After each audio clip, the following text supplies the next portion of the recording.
আরে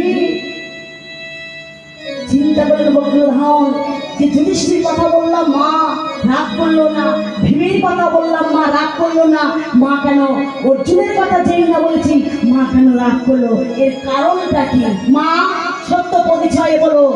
এই অর্জুনের কথা বললে তুমি চমকে উঠলে কেন? তুমি এরম করলে আমাকে বলতে হবে মা, বলো। মা কেঁদে কেঁদে বলেছিল, ওরে আমি কোনোদিনই তোকে বলিনি, তুই যেদিন আমার গর্ভে ছিলি সেদিন তোর পিতা হাওয়ায় ছেড়ে চলে গেছে হস্তিনাপুরে।